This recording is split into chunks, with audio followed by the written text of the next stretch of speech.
د جماعت اسلامي د سوري لاندې ضلع مردان کې د کرپشن او ترقیاتي کارونو نشټوالي په ضد د قومي جرګې تابع شوه چې پکې د ضلع مردان ټولو سیاسي ګوندونو مشرانو ترڅنګ خبريالانو او د ژوند نورو طبقو سره تعلق لرونکي شخصیاتو ګډون کړي دي. د قومي جرګې رابللو د مقصد په اړه د جماعت اسلامي ضلع مردان جنرال سیکریټري سید اختر ایڈوکیټ سونو پختونخوا ته صدا رنگ ویلي دي.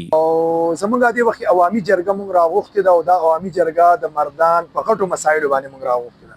مردان کې د ټول نه غټه مسله هغه د کرپشن ده.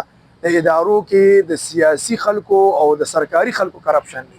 دا غي کرپشن د وجې په مردان کې ډېر لوی هسپتال دی ایچ کیو هغه اوسه پورې دغه شان شړ پروت دی. 2016 د هغې کمپلیشن ډیټ اوسه پورې هغه نه دی. سپیشلیستان موجود دي خو لکه د سپیشلیستانو تواړونه نشته، تنخواه اخلي خو کار نه کوي. دغه رنګ سید اختر ایڈوکیټ آیس نشه هم د مردان په لویو مسلو کې بللې ده. ویلي دي قومي جرګه به د آیس په ضد هم ګامونه پورته کوي. امن او امان او آیس دا دواړه داسې دي چې آیس په سرکاري ادارو کې، په تعلیمي ادارو کې، په یونیورسټو کې، په کالجونو کې آیس برملا راځي او خلک استعمالوي. جماعت اسلامي یوت ته دا ټاسک حواله کړی او هغه په ټولو مردان کې یو مهم شروع کړی د آیسو خلاف او ان شاء الله موږ به ان قریب په دې باندې یو لوی عمل طی کوو او په هغې باندې یو څیز زموږ روان دی.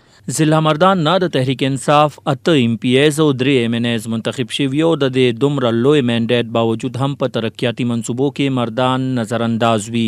ځایي مشران غوښتنه کوي چې د تحریک انصاف صوبایي حکومت ته کم از کم د 13 وختونو روانې منصوبې مکمل کړي چې پکې د ډیسټریکټ هډ کوارټر هسپتال مردان پر رنګ د عوامي فلاح و بهبود منصوبه هم شامل ده.